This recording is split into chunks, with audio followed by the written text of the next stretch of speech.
When you say organizational psychology, it sounds very overwhelming. The engagement ratio in the US is 36%. People are usually not engaged because they're confused. It is 12:37 midnight, right? But he took a nap the first half of the podcast. I got destroyed on the pod, decimated on the pod. We'll drop 20 by February. Yes. We talked about it in the elevator. We have We'll drop KPIs 20 and by benchmarks February. right now, yeah. That's the benchmark. I've been soaking up everything about hiring because this is literally what I'm about to go through right now. Chaos, homie. Super 20% 100%. of the agents out there are doing most of the business. What was your retention rate after 3 months? I learned not to discard people because they're young, and I learned not to give extra authority or something just because, or somebody because they're old. Best answer ever. Welcome to the Deal Champs podcast. We have another amazing guest on today, finishing out our Phoenix tour. Real quick, my name's Stratton, AKA Strat Daddy. We got the Scat Pack in the back. I scaled 2 different companies to 7 figures before I was 30. We built a 7-figure real estate portfolio, and I learned how to get into real estate, and it is the best thing that I've ever done for my life and for my family. We have the Captain America, Dean Rogers. We're here, baby. Hey, we're finishing out our Phoenix tour. It's been an amazing time with amazing people. Very, very great, couple days here, and it's been amazing. So taking a lot away from it. Dean Rogers, started my career in the NFL, then transitioned to corporate, then into real estate. Been doing that for a decade now. Done over 750 deals, 8-figure rental portfolio, and proud to be in Deal Champs with Strat Daddy here. We got the Deal Champs community. You guys can check that out at dealchamps.com. And we have the world's sexiest Mexican with us. World's sexiest Mexican. The world's sexiest Mexican. Listen, I'm not angry about that intro. Right? You I can't am be not angry about the angry intro, bro. Mr. Rafael Cortez. Rafael Cortez. You do a great job about rolling your Not too R's, bad. bro. Yes, He's got absolutely. He has man. 5 little Gonna give that Mexican to you. babies. 5 kids, you know. No, man, it's a pleasure being here. Thank you guys for the invite. Bro, thank you so much for coming on. Raf has helped me out a ton in my entrepreneurial journey. I'll call Raf when I need help with something. My first actual CRM I bought from Raf. And he helps me think about business as a machine that can work to solve my problems. And we're all about freedom and creating something that'll actually serve you instead of building something that you hate. And Raf is a master of that. Bro, the machine's gotta work. The machine's gotta work, right? Thank you guys. I guess a quick little intro on me. It's I've been in real estate since 2009. Before then, I was a firefighter. I launched another business in non-emergency medical transportation, which had nothing to do with real estate. And then I found out that you could do a lot more money in real estate and be a lot happier. And so I switched over. Didn't think twice about it. And since 2009, I've done around 1,200 deals so far plus. So it's been a very interesting journey. It's been a very interesting journey, and I've had the pleasure of sharing that with you guys over the last several years. So yeah. And Raf, I told Raf today, because he gassed me on his pod. Absolutely. Hey, that podcast is gonna be really good. I thought it was Absolutely. gonna be kind of weird at the beginning. I don't know. It ended up being really good. You guys will see it. I got destroyed on the pod, decimated on the pod. We'll drop 20 by February. Yes. We talked about it in the elevator. We have We'll drop 20 KPIs and by benchmarks February. right now. Yeah. That's the benchmark. But so, when you say organizational psychology, it sounds very overwhelming. Explain that to in layman's terms. Basically, what I do in as a career, right, is pull people and systems together. So there's always going to be a synergy when you have a really good company and you have all the pieces working and you find flow in a business, right? Like this business is flowing. Sometimes you come across that type of stuff. It's because the people are sitting in the right seats, right? That's one. We learned that from Gino Wickman. But also the process, the mechanics behind everything that's going on makes sense for that one role. So it facilitates, right? For example, what you're doing on the CRM side, what the task and responsibilities link to. And my job as an organizational psychologist is to put those two together. So it's people and systems. They connect and they start doing this, right? They start working in tandem. I feel like that's probably the easiest way to explain it. I mean, there's a lot of stuff that goes underneath of it, right? I guess, but at the end of the day, man, like you want a clear path to the thing that's gonna bring you the freedom, and the thing that brings you the freedom is the mechanics and the business that collaborate well with the people that you bring on and hire. So that's what I do. You want to talk about, because Dean is one of the best entrepreneurs I know, because I know he can flow between both seats, and you're the only person I know who can flow between both seats besides Dean, between visionary and integrator, and that label that you need a trademark of what that is and how you think that people can live in that. So we were actually talking about this a little while ago. The commonality, or like the people know, okay, you have a visionary. The visionary is the people that kind of create the the fuel, the gas behind every business, right? You have the visionary, and then you have the integrator, the people who actually run the nuts and bolts of the ops in the business. So you have the think big, and then you have the operator, the person that makes it happen. In the middle of that, sometimes you're going to have somebody who can do both, who can adapt to the vision, see the vision, create it, draft it, craft it, create the SOPs, and operate it. And that, I mean, I don't have a better name for it, but I think it's a business architect. So when somebody asks me, are you a visionary, or say you're a visionary, you're an integrator, I feel like I sit in the middle of that role because I can see both. And I don't know, man. I think they're learned behaviors. Sometimes you can have a certain talent for operating. You can have a certain talent for visualizing things, but you also have learned skills. And if you have the right mix between both, the learned skills, the ability to see things in a certain way, you can end up in that space. You operate very much in that fashion. I don't know if you noticed or not. I don't think we've talked about it before, but you have this. Think about the architecture of a business. Mm-hmm. And how somebody can put it together. And like, for example, if let's say that you have this whole SOP going on and all the the bells and whistles of something, and you lose an employee, right? Somebody who's a visionary normally is gonna look out and hire and freak out and okay, the one thing I can do is bring somebody else, bring HR into it, and try to connect the dots, right? If you're sitting in the middle, it's like, listen, I'll fill in the gap. For now, I know I got to hire, and I know I have to do this, and this, but I got to keep the business going, and I don't want to lose any of the traction that I have in the additional stages of the business because I'm missing that one piece, right? So that's where the architect comes in. Does that make sense? Mm-hmm. So, yeah. I don't know if I answered your question. I think I did. Yeah, because like I always hype Dean up, like, bro, he can really sit in both seats and push the seat forward, and he may not need a partner, but he loves working with partners because it's more fun. Yeah. But Dean could legitimately run a company by himself, and he doesn't mind being in the weeds. To where, like, with me, I can build it, and I'm just like, all right, I'm done. Let's hire on someone else to walk this through. I don't want to sit in that seat for a long period of time because I get bored and I get antsy. Dean can do both. He can sit in it, and then he can still vision and do both, which I think is fascinating. You too. I mean, you learned how to code by yourself, and that's how you built that Podio that I bought. Yeah, that was pretty interesting. I don't know. Sometimes you get fixated on things, and I feel like this may be a pro or a con, right? But sometimes the addictive personality, you can channel it into something good.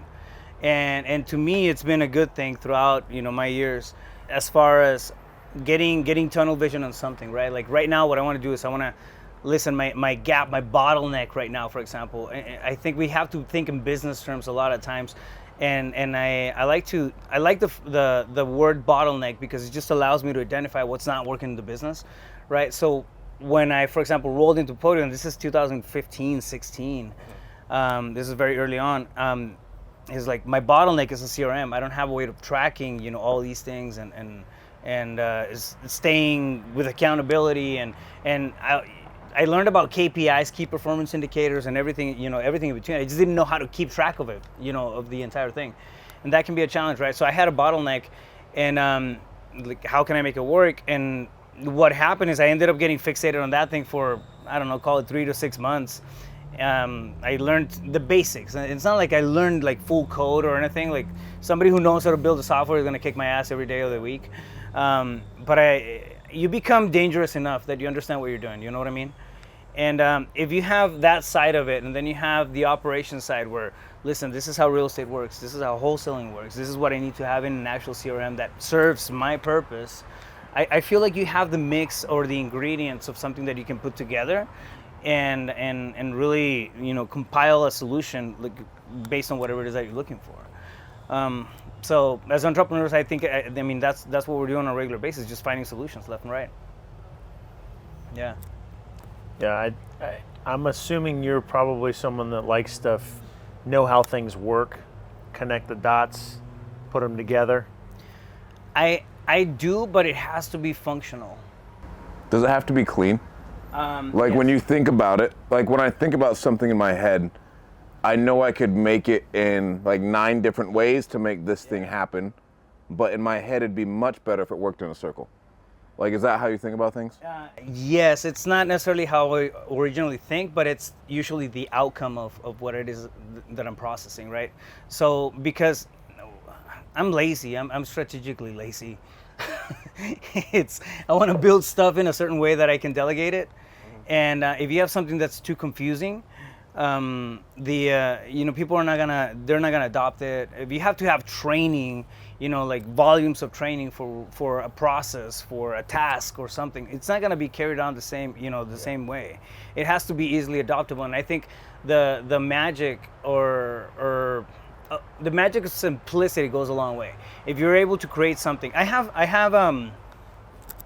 this idea of business. I call it lean business. So it's or less business. It's if you can make something less is an acronym, right? Less, L as in lean, the E is effective, the S is strategic, and the other S is simple. So those are the 4 things that I'm looking for in business, right? If I can turn a business and whatever operation it is, and I've done this I do consulting work as an organizational psychologist for different verticals. Of course, I bring it into the wholesale coaching and mentorship. I have it in my brokerage. I have it in the wholesale business, but it's the same framework. You can apply the same framework to multiple different things. But if you have think about the thought process behind it, right? If you can turn something, make it lean, right? Make it effective. Make it strategic and make it simple, people are going to follow through with it. It doesn't have to be something super heavy. So think about when you're creating a process for comping properties nationwide. All right, it's like if I have all these different softwares and all these different bells and whistles and buttons and levers that I have to push and handle to be able to do something, more often than not, people are going to check out halfway through it. So that's where we have the fallout, and we have the attrition in employee, for example, commitment, right? That the stat is 36% of all the engagement ratio in the U.S. is 36%. Which is crazy. 36%, bro. 36%. 36 people out of 100 are actually engaged in what they're doing. I thought about that today at the office we went to, and we saw all these people in all these different seats. How do you manage keeping all of those people engaged and actively working on what they're supposed to when there's, how many people were at that office? 100 people? Like at least. And there's computers and so how do you keep them all engaged, Raf? Engagement is I think it depends on what you're hiring for, right? Effective and engaged. Yeah, well, again, think about the system has to be lean. It can't be something super heavy. It has to be effective. It has to be objective. I break down business in 6 different stages. Every business, it doesn't matter how you see it, how you come about it, what industry it is. You're gonna have sourcing. You have to source your leads, right? The first stage is sourcing. The second stage is converting. You have to pre-qualify the leads to make sure they're actually prospects. You're not wasting your time. So sourcing. Converting is going to be number 2. The third one is going to be acquisitions, because you have to lock up and then you have to figure out how the money is going to be coming in. If you have retail, if you have subscriptions, if you have digital commerce, it's still the same thing. You still have sourcing, converting, and acquisitions, right? The next one after that is going to be monetizing or fulfillment, right? Which is, in our world, the wholesale world, is dispositions. That's the 4th. So those are the 4 main pillars of a business. Usually operations stop there because we monetize on the 4th one, right? But if you don't measure on the 5th one and you don't improve, intentionally improve over and over the stuff that you're doing on a regular basis, you're leaving a lot of money on the table. Why? Because you're not capitalizing on the stuff that actually worked, right? So think about, for example, the last transaction that you closed. We go back and it's like, where did we leave money on the table? Did we track the KPIs? Where did the lead come from, right? What was the mode that made it convert? So there's a lot of things that go into play, but we have 6 different stages. So the reason I bring that up is because of engagement. People are usually not engaged because they're confused. They're confused about, one, they may have a task list, right? A set of things that they're supposed to do on a regular basis, but there's no purpose, no goal behind them, no higher, okay, like, I'm gonna do this, I'm gonna make these calls and whatever, but how is it moving the needle? How am I belonging to this group a little more, right? How am I making an impact in that space? So there's confusion in that. There's confusion in the progress of what's going on as far as a role, right? And then, yeah, a lot of times you have people that are, or you have companies that are mixing the engagement between the lead generation and the conversion and then the acquisitions, and then you have the same person doing all different kinds of things, right? Like now they're vested in like half of the company's activities as opposed to their strength in their lane. And every lane has a requirement, has a specific requirement. Psychologically, this is where we go into the human capital side of things, right? So every lane is gonna require a different set of skills. For example, if you're negotiating deals on a regular basis, you have to be a little pushier, you have to be a little bit more aggressive, you have to have a certain, thicker skin and skill set for natural skill set for example, procuring contracts and negotiating deals, right? Then if you're just doing customer service or if you're doing transaction coordination, you don't need that tenacity, you don't necessarily that edge, right, that's gonna help you negotiate. So there's a lot of things that go into play, but at the end of the day, I feel like people get disengaged because either they're placed in the wrong role and their responsibilities and roles are not lined up adequately, and then confusion, they get confused. They get confused about what they're supposed to be doing, how they're supposed to be acting. I'm supposed to be doing this, and this. Yet, what I come across is a whole different set of challenges. So, I think that has a lot to do with it. And small businesses have better control over that because we have more belly to belly activity. We have more proximity, right? As we're building these relationships and with employees and building the tasks, because a lot of times, man, to be honest, we're building the fucking plane as it's, at all times. Yeah, as we're flying. Especially right? if they're close. Like we jump off we take off the runway and then over the edge, and as the plane is coming down, we're building the pieces and hoping that it just sticks and flies. And I think when you have at least a decent set of directions to bring to the table for your team, and you show them how that impacts the entire movement forward.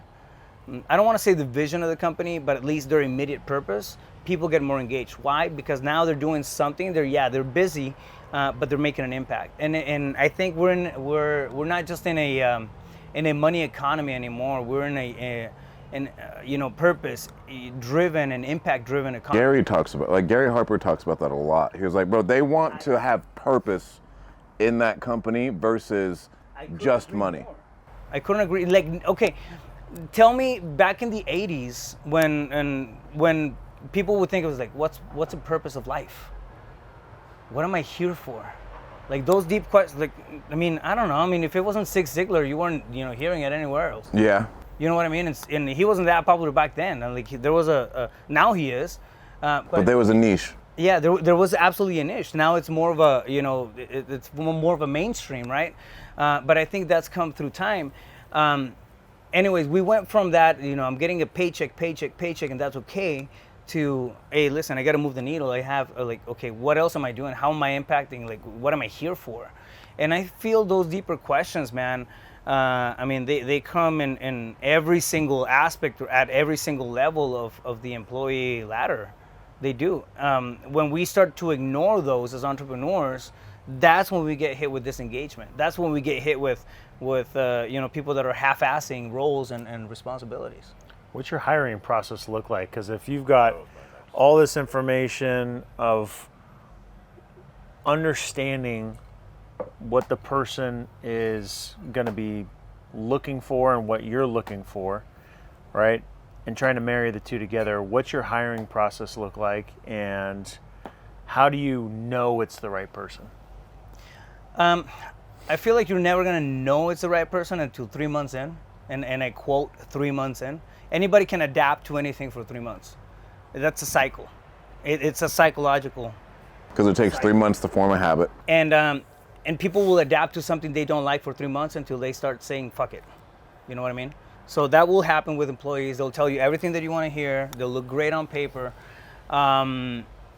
So that'll happen at the beginning. So it's I feel like it's a challenge to really, dials, a role in or see somebody, at first impression, even going through the process of hiring.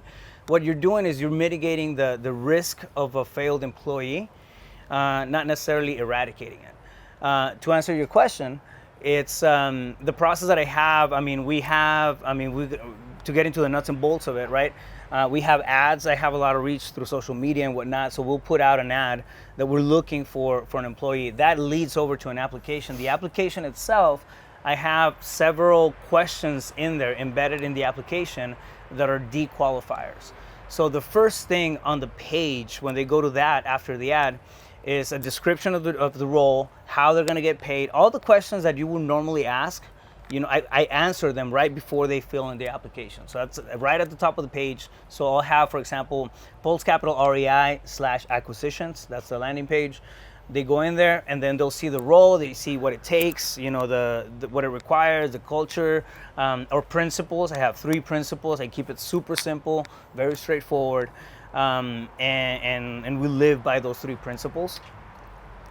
And right below that, I have the application. On the application, we have a couple of questions that we were talking about those earlier, and I can share those with you guys if you want them. So once they fill that out, in the same application, I have a small, it's a short version of like a DISC assessment or a behavioral styles assessment that'll push, over, when we see it, when we get it on our end, it's like it'll categorize the employee. And there's certain things, like it depends on what we're hiring for. For example, if I'm hiring Are you heavy on DISC? I'm super, yeah, absolutely heavy on DISC. I live by it. It's like, I feel like everything else. It's predictive index or what did Pace say there? Strengths? Yeah, Strengths Finder. Because I read Unique Ability 2.0 and that book changed my life. It's a stellar book. It's a really great book. And when you take a step back and you look at all the profiles and everything else, what they're doing, they're breaking down subsets of discs. So they're mixes, right? So discs give you the and for those who don't understand or don't know, haven't been exposed to, for example, a disc profile, is the 4 main behavioral categories: driver, interactive, steady or supportive, and calculating or analytical, right? So you have 4 pillars of that, and then what everything else breaks down into is mixes of those. So the reason people like, for example, Myers and the rest of them, is because they'll give you the categories. But once you understand DISC, you understand how to mix them all. Yeah, I guess I like predictive index because I can put someone in a box, and I can understand it. And then they have their other management styles for that type of PI. And we paid whatever $20,000, $30,000 for that at a point in time. And so we got to understand how do we interact with this person and manage this person correctly. And I guess I didn't have to go learn DISC because I still don't get it. I get if someone's a high D, that's probably me.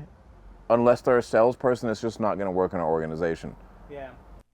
What's up, Deal Champs? I hope you're enjoying the podcast. I want to take a second to tell you a little bit more about the Deal Champs community. If you're looking to be around other real estate investors doing deals with the common goal of building a business of freedom to live the life you want to live, then you need to get the right information to be successful and the support to do it. If that sounds like you, Deal Champs community is the right fit. Just head over to dealchamps.com to learn more and apply. Now let's get back to the podcast. Let's go. There's a couple of things, and we can get into that if you guys want to. For example, we have a primary set of behaviors, right? The natural stance, and then we have the adapted stance. The natural stance is how we're just without any additional stress, how we're normally behaving in life. Anytime we add a little bit of stress, we start adapting, right? At dinner, we were adapting. When we're at work, we're adapting, right? But when we're at home watching Netflix on the couch, we're not adapting to anything. So do you ever get it that you get home and all of a sudden you're relaxing, you're completely B type as opposed to A type, and in the office, that type of stuff? It's because it's your natural state of being. But the incredible thing is that we spend 80% or more over a day adapting to behaviors outside of our natural behavior, right? So when you have, for example, if your primary is going to be a high D, high driver, and your secondary is going to be interactive, at a natural standpoint, you also have primaries and secondaries at an adaptive standpoint. So at the office, you might be more analytical, right? And you may end up being more, I don't know, you may be a mix of analytical and driver as opposed to driver and interactive. You're actually I think you're very up there on the analytical stage. So if anything, I would have to say that you're a D, probably DC on business as far as an adaptive behavior. Because you question very well, you're always inquisitive, and again, like, it has nothing to do with intellect, it has nothing to do with IQ or anything like that. It's about how your thought process works, right? So once you start understanding that kind of stuff, you can craft, for example, a role or a position. You can create better roles and better sets of responsibilities for a seat that you're trying to fulfill in your business. But there's so many different ways to come about that kind of stuff that it can get confusing. We break it down, like we break down in the application. I have certain sets or subsets and questions that I ask for specifically to dequalify people as I'm hiring. So they go through that process. Once somebody makes it through that, which is up to that point, it's automated. It's an automatic process, right? Because if they answer wrong to any of those dequalifying questions, yeah, exactly. Like an automatic email goes out and it says, "I'm sorry, it's not me, it's you," in a very nice way. So we do that, right? However, if it passes that, the initial application stage, we'll go into the first interview, which is a hiring interview, and I have a whole set of questions. There's different there's 15 strengths that I look for whenever I'm interviewing, broken down in 3 subsets, and I'll give you I'll send you guys all this stuff. But it sounds like a heavy hiring process, but once you do it, it's really a 4-5 step process. I feel like it needs to be heavy though, because I've hired really fast and I got down on a hiring process pretty good. Yeah. To where like I could look at it and I could know this person's good enough. I can take this C and I can turn it into a B+. I agree with that to an extent. Depends on the vertical. Unfortunately, our vertical has a lot of turnover. There's a lot of attrition, there's a lot of churn, there's a lot of people that pop in, pop out. Talk to Dean about that, because Dean has no turnover. No, let's knock on some wood. Dean has no turnover, and he's had the best company culture with no turnover that I've seen, where in all of our companies, I know I'm gonna have like 6 months to a year and a half worth of churn. Yeah. Like no matter what we do in a sales position, an outbound position or inbound position, I'll have churn. Operationally, I can retain people forever. I feel like retaining operational people is easy because you can paint the vision. I can drive the growth. I can show them that, hey, you can make this, and they're more driven by security. And then they want titles, right? Like that's the 2 things that those people are looking for. Yeah. And I can create that for them. Significance, yes. For the salespeople, it's hard in our space. And Dean is the only person I truly know who, like, you've retained people for years. Mm-hmm. Most people, like we interview people all the time, they can make someone work for a year, maybe 18 months. But then after that, it's like, we lose them. Yeah, on that note, man, I think there's a lot of people that are gun-ho. They get excited about, like, oh, I'm gonna get into real estate. And on the acquisition side, we have that pseudo entrepreneur profile, really, that they wanna listen. To have a good closer, what do you need? You need somebody who's driven. You need somebody who's motivated. You need somebody who you're not gonna have to be, dragging out of bed for them to close deals. Why? Because you need that energy behind it, right? That same, set of strengths comes for entrepreneurs. right? So usually the natural thought is like, I'm gonna do something great, unless there's something there that's being offered, right, that they can't get out of there. It's either, through friendship, through culture, through perks. So I'm curious to find out how you're doing it. I've retained people, and I think like my longest guy has lasted 3.5 years, almost 4. That's really good for the space, though. It's a really good stretch. And then I've had, a bunch of people that, do a year to 2 years and stuff like that. So the point being, like, there's turnover, there's attrition, right? So I feel like when there's attrition, you got to hire effectively, but you also got to you got to hire fast. You got to get them through the pipeline fast, because if you take too long and you spend too much on that person, and you I don't know, let's say that you spend, I don't know, a month pre-qualifying 5 people. And at the end of that month, they all suck, right? Like, dude, you just set back a month operationally, right? You don't have the manpower. You're probably running marketing campaigns and all that. So we have to move a little quicker, in that sense. That's my take behind that. And I feel like it's taken years and years and years of just kind of, going back and forth between, I want to find the right person, and I want to just find somebody with a pulse, right? And finding some middle ground to that. So to answer your question, it's like the process that I built just kind of, has a happy middle ground between the, the excessive, not excessive, but that super detailed and like if there were a rocket scientist type of hiring versus, hey, let's just get shit done. Like, it's somewhere in the middle of that. So what are you seeing works best for hiring people, bring them into the business? Is it finding people who are already in the industry, they've done it on their own, they've worked for another company, or do you see it being better to go to other industries, whether it's tech, whether it's you name it? I've had better luck. People doing the same type of job in different industries. What would be a similar? Yeah, exactly. So for example, I like going for real estate agents.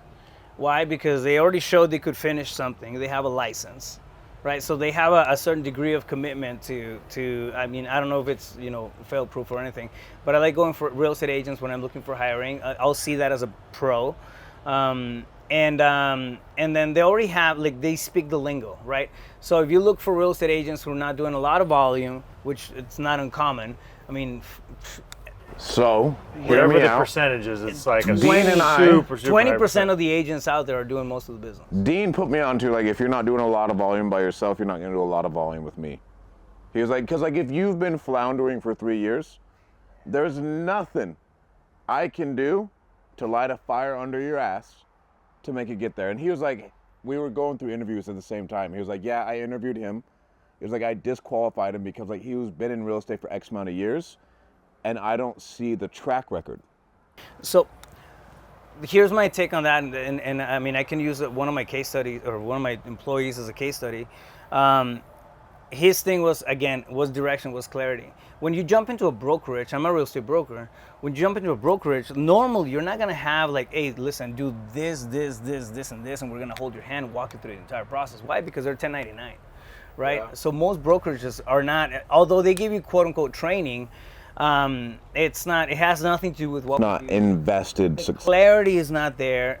Realtors, new agents specifically, are still confused as fuck, right? So it's like, oh, what do I do? So again, going back to what I was talking about earlier, a lot of times when you don't have that engagement in somebody, is because the path is not carved. But if you give that same person, hey, listen, here are the ropes, boom, and then here's a horse, here's a chariot, just run it, bro. Like, you just got to go fast in this lane, right? I feel like people will surprise you, because I've had really good luck with that, that type of employee avatar. Another one has been, bringing people in from sales, just in different industries, right? Like roofing sales, like solar sales. B2B, high transactional, high ticket is what I want, is what I look for. Like, you've done a lot of at-bats. They're used to saying, to hearing, no, I don't want your business, go away. And sitting across the dinner table, Exactly. Mm-hmm. And so they, that tenacity, like that the thickness, all you got to do is flip the script a little bit. But the skill sets and I feel like the thick skin is already there on a lot of that. Do you think you can help build the thick skin for someone who's 35? I don't. Fuck yeah. You do? Yeah. Excuse my French. You're a Yes. man of many languages. A man of many. Man. Dean's holding on for dear life over here, bro. His eyes are barely open. Oh, dude, I think he Hey, took once I hit an expiration time, dude, my eyes, the- I can't control them, dude. Well, it is I don't think we talked about it. It is 12:37 midnight, Yeah. right? But like Dean's been full of energy all day, and he's fucking. Dude, the eyes go, dude. Well, he took a nap the first half of the podcast, so it's like he just You woke up legitimately took a nap for the first half of the pod, bro. Like, so you gotta wouldn't tap let me in. get a question in, so I was just fading. Bro, I didn't even know that Dean was here. I thought about just leaning my head back, see if anybody would notice. No, but yeah, I mean, going back to that, I mean, I think it's I don't know, it's you got to find, at the end of the day, you just got to find a way to make it work, and human capital, man, like everybody's gonna be different. We can't systemize human behavior. We can't. If anything, we can understand it. I mean, that's you how just you go about touched it. on the age, right? What are your thoughts about age? So if I want to hire a killer sales guy, am I looking for the young, early 20-year-old guy who's hungry, looking to build a career and get after it, or the guy who's in his mid-30s, who's already seasoned, used to making money, used to closing deals? What's your take on that? There needs to be a caveat in there. I'm talking about, because that guy who's used to I'm talking about a 35-year-old who isn't used to closing deals. I know. I'm bringing it back to this context of a guy who's new, young, hungry, has skills, or a guy who's seasoned, who's already been in the career. Because I have a strong opinion about this one. With the context I gave. With the context you gave. Okay. All right, so there's a couple of ways to go on that. My answer is probably gonna be not what you're expecting, but it's chaos. Look for the chaos in their life. If you're looking for somebody to change their ways, they're not gonna change their ways if they're comfortable. They're not gonna change their ways if it's something that's gonna be, okay, cool, it's a nice value. That add, is it's a so nice valid. add. However, if they're going through a stage of chaos and survival mode kicks in, bro, that person with all those skill sets is gonna be open to doing whatever they need to do to get back on track and adopt your ways. You do whatever you think, whatever you need them to do, right? So you look for, I mean, it sounds a little covert, I guess, but it's something that I do look for. For example, if I have somebody with experience, and my first question is like, dude, you could be working for, I don't know, 10 other companies that are, doing more volume, that are gonna offer you way better things, maybe have better culture, whatever, right? Like, let's be honest. But they've been fucking up for a little bit. Yeah. And they fell off track. What does the chaos look like in their life, and how can you come in and improve that, right? Somebody under chaos is going to be open to suggestion. They're going to be open to improvement. They're going to be open to coaching, mentoring, and adopting new ways of being. Somebody That's a really good who's point. got no chaos and who's absolutely comfortable, and they're thinking, oh, it's like, bro, it's just going to add another 20K to what I'm making. Like, no, I'm going to do things my way. Ego is going to step in and take over that role, right? When you have chaos and you're under attack, with life or from life, dude, your ego is it's back there. It's on the back seat of it's on the last seat of the bus. Like, so Does that make sense? It does make sense. I want to challenge that though, but I think about that. So we talked to Jamil earlier today, and he was like, hey, these last 2 years, I've had to fucking grow. And he had to go somewhere for that growth. If I can be that place for that growth, and I can take him from here to here, I can see that working. But I think, and I got this from Steve, give me the dude who's used to making $35,000 a month. My man has a nut to crack. His wife is on his back. The kids going to private school. We're gonna crack the fucking nut, and we're gonna make 40 grand a month to $35,000 a month to make it happen. One way or another, that young kid, he doesn't have as big of a nut to crack, and I think that is human nature, to where you will make as much as you need to get to that safe space. You know what not making that $35,000 a month does? It creates chaos. Yeah. People will stay away from that shit. We stay away from that shit. What don't we do to stay away from chaos in our personal lives? Think about that. You do whatever you need to do. I mean, we say that all the time. We say it in a glorified way. Like, whatever it takes. They're like, we're gonna do business. So yeah, I mean, if I'm in a bind, whatever it takes. I would do whatever The whatever it takes. mentality does not kick in if you're super comfortable, if you're sitting on a yacht, and then you have all these millions in the bank, and then the family is well, and your wife is hugging you and kissing you and all that stuff. Like that, whatever it takes mentality goes to the back seat of the bus, right? And the chaos jumps to the front. It's human nature. It's how it works. So we have to think about all those little things. I feel like as we're hiring, as we're filling up these roles, and as we're having spaces of need within the businesses, right? Because it's not just a one-way street. We have a space of need, but so does the person that's coming into the role, right? So I talked about it earlier. Like I'm having a people problem because I'm selective that way, and I want to make sure that I have, I mitigate to the best of my ability. The attrition or the turnover in the roles, right?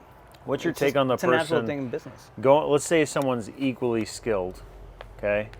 I want to challenge this a little bit more. Someone's equally skilled. You've got the young 20-year-old without a family, and you've got the, let's call it mid-30s who has a family, right? There's the person with the young 20s, doesn't have a family, doesn't have other obligations. In theory, they have more time. They're able to work longer, work harder. They don't have as many obligations. The person who's got a family, who's in their 30s, equally skilled, maybe has more obligations, more things they have to do. Do you think that there's one that's better than the other? What's your take on that? I mean, that's a really tricky one, man. Logically, you're thinking the guy that has more to lose, because we built something. Think about, again, going back to human nature. Think about, when we build something, we create a family. We build, our reality, right? Then we get scared about losing that reality, right? You have that, that skin in the game. So you're gonna have that natural. I feel like that natural, train of thought is like, man, this person has a lot more to lose, so I think they're gonna be more responsible. And on the other side, you have somebody who's young.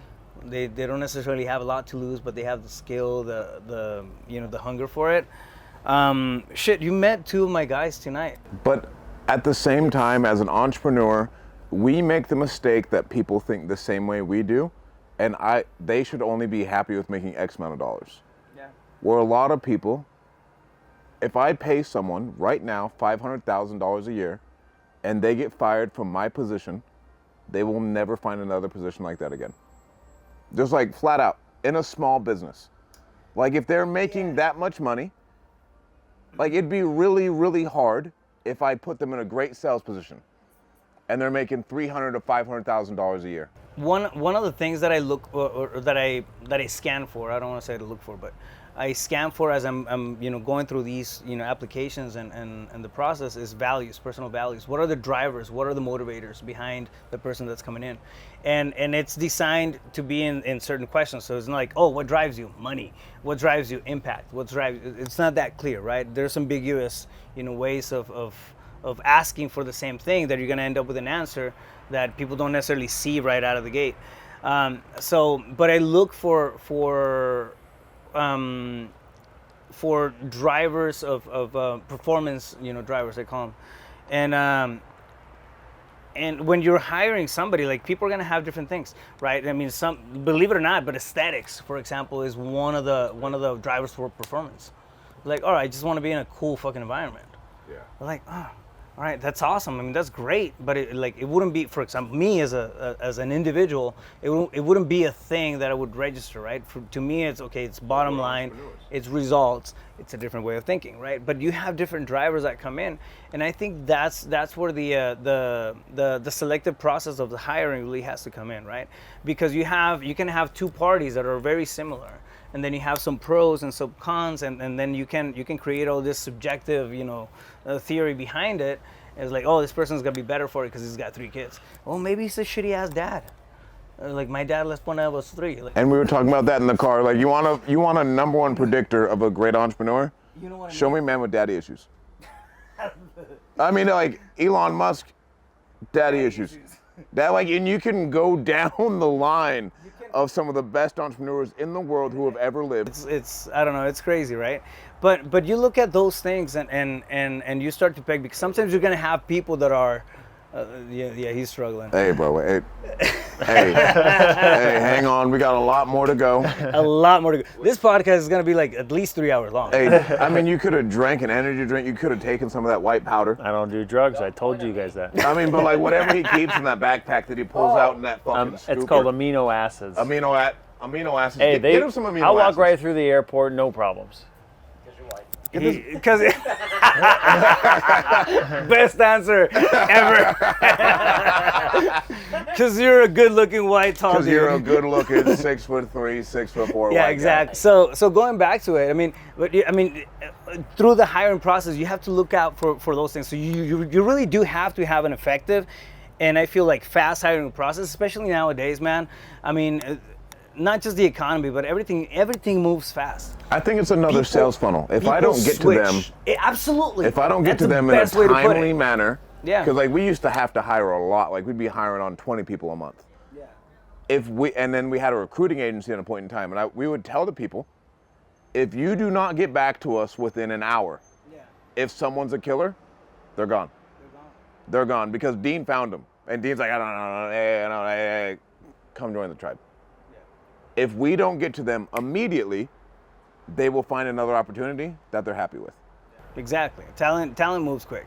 So yeah, I mean, to answer your question, if you have those, a younger or an older, and the qualifications are similar and the responsibility level, I think it's gonna be it's unfair to judge based off the paper. Like it's somebody may look great on paper, but then you don't know the the details of one, their commitment, two, track record might be a thing. I mean, of course, there's going to be a distinct advantage for the older person. Yeah. But then sometimes you have, I mean, and I've been proven, wrong, many times where it was like, fuck, man, these guys are just savages, and they're like 12, like not 12, but they're super young, and they're doing amazing stuff. So it's, I learned not to discard people because they're young.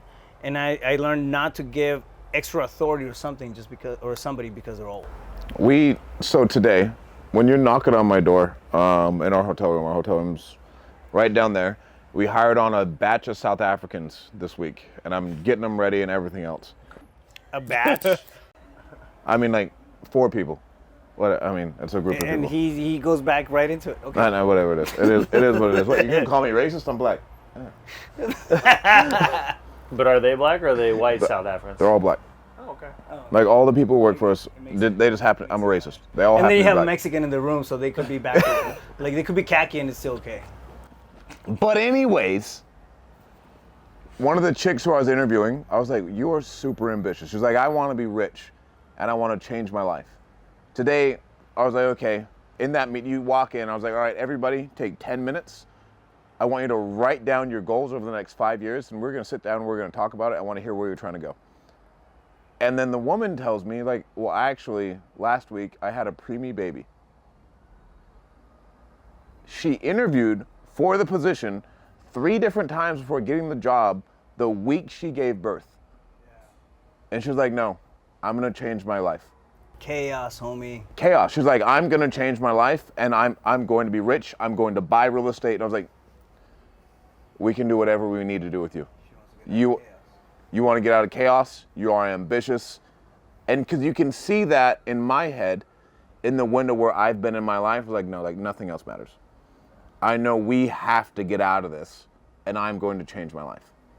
Right? So that's where that like chaos comes in for me. It's like, you know what? You're right. Because we had another guy who was in chaos, and I always thought about, let's say my dad would always give these people second chances and their life were a fucking mess. But it's that chaos. Yeah. How do you differentiate between the person being the chaos and they're just being chaos and they're going to survive? Track record, I mean, that's where you go back to references and I have a, like the application that I have, for example, right? I ask, okay, what's your Instagram profile? If they don't fill that in and they're wild. Yeah, like you're not giving me your Instagram profile. Like that's a dequalifier. I'm sorry. It's like not that I want to, I don't care about your political views. Exactly. Like I just want to. I don't know. I want to see what kind of character is coming into the the culture of the company, right? But as you go, like you start to dequalify people, and I feel like the efficiency can if you make it too long, like it's gonna lose efficiency. You got to find a sweet spot between the right questions, between the length of the application and the test, everything that you're doing in there. How well did they follow the instructions and all that stuff, right? I get it. Like I feel like a lot of tests. Actually, I don't know, maybe 5 years ago or something. I got hired to do a behavioral assessment for one of the bigger companies that State Farm used to bring on their. We were talking about that. Yeah, their employees. And I built their behavior assessment test and the hiring test and all that stuff, and they wanted this. Like I'm looking at this and I was like, dude, this is A lot for not a great job. yeah, this is a lot. Like they're going like, and I recommended against that. It was like, no, just we want these many steps and these many things on it, and I ended up building this really robust test. And I ended up, with a really robust tool. It was like, man, I can't use 60% of this. Like, you have to dial it back, and then you have to be objective about what you're looking for. And I think, bringing clarity into a test. One, responsibilities, checks and balances. What are you expected to do and that kind of stuff, right? It's common sense coming into it. But then as you're going through the questionnaire, there's certain things that are going to be red flags to whether or not that person is a decent candidate. That one always cracks me up. The social media profile one. It's like, okay, what are your IG handles? Like it's on there. And they'll leave it open. It's like, okay, that's interesting. And references. I mean, I've had literally like on the references and stuff like that. I was like, I have this, and this. So please don't call them. Like, come on, shit like that. Yeah. But there's also questions that are strategically placed. We were talking about one earlier. One that I like a lot in the application, for example, as a dequalifier, is tell me about 4 people that have influenced you or you have influenced throughout your life. Like that's the question. And what we're looking for in that one is a balance between people they have influenced and people that have influenced them. If all they mention, which one of those do you think is more important? What we're looking for again, it's a balance between both, because Depends on the job. If they only mention people that they have influenced, subconsciously they're going to be shut down to coaching and mentoring. So they're going to be hard to train. What if they don't list anybody they've influenced, because I think about, like, I've influenced a bunch of students and other people we've helped in our lives, but I can name 4 people in my life right now who are responsible for the majority of my success. So again, it's going back, the answer is not the important thing, it's the thought process behind it, right? So for example, if I ask for 2 things, somebody who's kind of in the middle, who's influenced people and who, somebody who hasn't been influenced or hasn't influenced anybody in their life, and their thought process is to put 4 people down, it's gonna be really tough to put that person in a sales role. You know what I mean? Because again, that driver instinct, that impact instinct, that me, pushing for the boundary that I'm looking for, it's not necessarily going to be there, right? Again, it's the thought process behind the question. So there's things that you can plant into your assessments as you're building this and create a better, hiring experience. And of course, after that, you have the onboarding process and the training and everything else. But it all begins with a decent landing page with descriptions and applications. All right, last set of questions, Dean. Can you make it through this? I'll make it through. It's like, this guy wanted to go hiking at 5:30 in the morning. He really wants to go on a hike in... That was before we decided to go to bed at 1 in the morning. I'm game right now.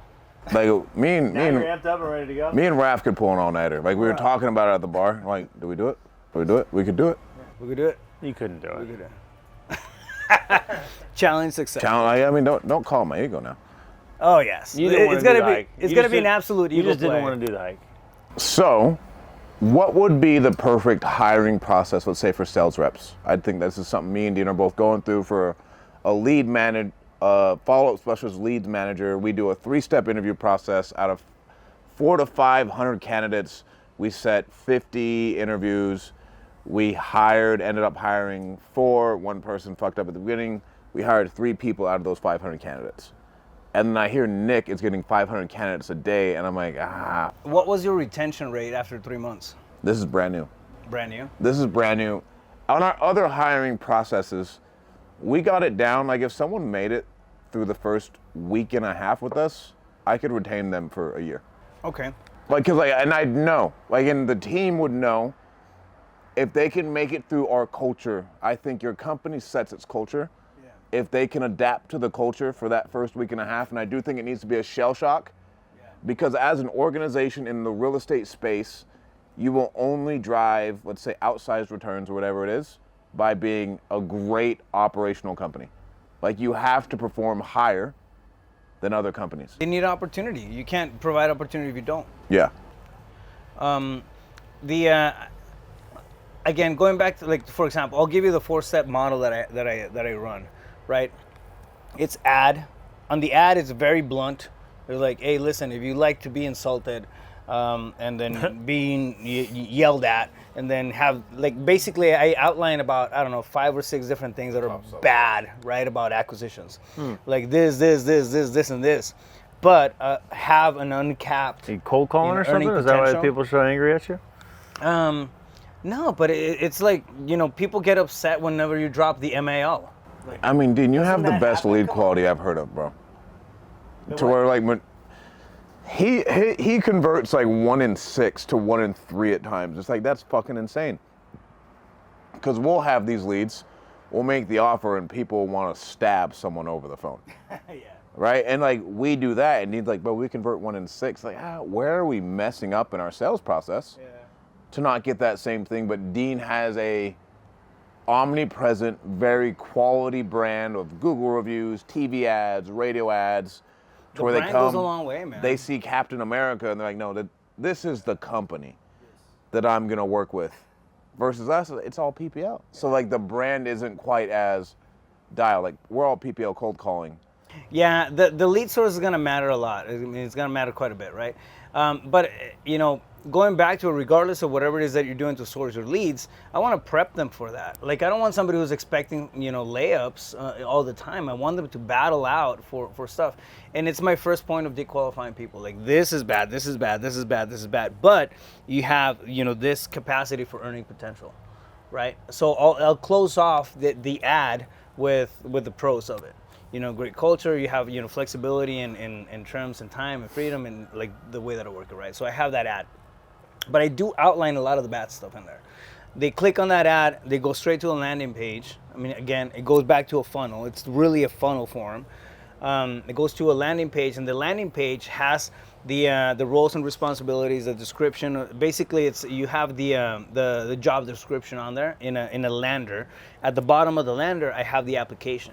The application is long intentionally because I want to see how committed they are to even filling that out. If they half-ass it and they don't fill it up, dude, how interested are they on the role? Yeah. You know what I mean? What is that going to look like in 3 months? So call me crazy, but I look at that kind of stuff at the beginning of it because I don't want to deal with micromanaging. So those are the first couple of things. There's a few things on the application that are dequalifiers. If they answer wrong to those questions, I mean, we just automatically, the system will catch it. And then it'll send out an email the next day, and saying listen, I'm sorry, the role is not adequate and whatnot. We have this very nice way of saying you're not a fit. However, if it's not, it'll go on to a queue to have us actually call them back and have an actual phone conversation, right? So send them a message, hey, listen, we're gonna reach out to you over the next 24 hours. We actually reach out, have a combo. On that combo, we're just priming, we're not interviewing or anything. We set up a Zoom call, right? So we do you not do group? Huh? Do you not do group interviews? No, I'm not big on group interviews. Not for the important, and it's because we have different modes of hiring. For example, you're hiring at a bulk. I don't get, for example, 500 applications and that kind of stuff. I'm more targeted on the people that I kind of bring in. I feel like you can lose opportunity and talent, but it gives me also an opportunity to go deeper on the actual person that I'm coming in. I'm just more. You're application And process stricter. sounds like stricter and more On detailed. the front end of it. To where like my front end is we have a good job application, Yeah. and then like you have to follow some steps to get there, and then okay you get there, and then you follow through, and then all right, then you'll get the email to set a group interview. I want to talk to you on that group interview and see if you can even show up and perform on that and feel the stress, because I think in a sales position, I want you to feel stress of having to compete against someone else to see how good you are compared to the other person, like raise that. Yeah. I like that. Yeah, the competition element, right, always kicks in. But yeah, it's a little tighter on the front end. So when we actually and we don't spend time on all these candidates until we have the actual face-to-face, or we call them, right? So we'll have, like, for example, one of the staff call them and set up the appointment, via Zoom call. We come in and then we have that Zoom call. In the Zoom call, we go through. There's 15 categories that they get tested on or questioned on. So we go through that, and there's a scoring model. The 78% or above is usually a recommended candidate based on the answers, and I have this whole pragmatic way of doing it, because what I found out is, like, I have a way of scoring things. Johnny Q has a way of scoring things. Yeah. Susie is gonna like this person way better because, I don't know, they went to the same town or whatever. So like I had to make it evergreen, right? So I literally created a scoring system for hiring. So now it doesn't have to be me. I can be out in Costa Rica and then hanging out and doing my cool whatever, and my team can be hiring based on my principles and parameters. I love that. So anyways, we have that.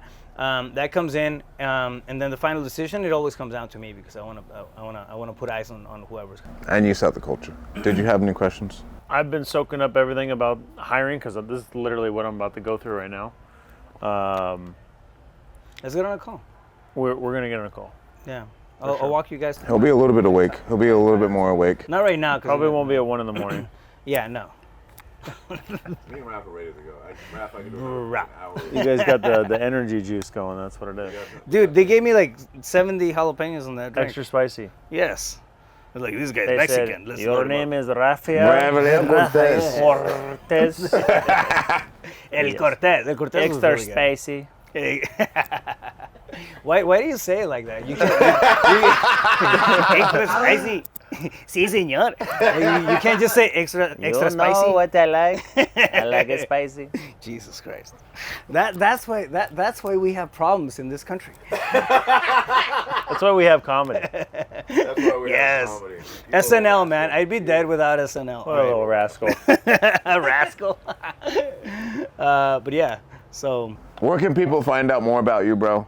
We'll end the pod so Dino can go to sleep. I'm easy to find. Social media, I'm pretty active on there. I respond to all my messages at Rafael Cortez, CEO. And then you can find me on the website at reiwholesaling.com. So I love it, bro. easy peasy. Guys, don't forget to hit like and subscribe. Don't forget to follow everybody here. This was a great episode to end the tour down in Phoenix. Thank you guys so much for tuning in. We'll talk to you soon. These guys are warriors.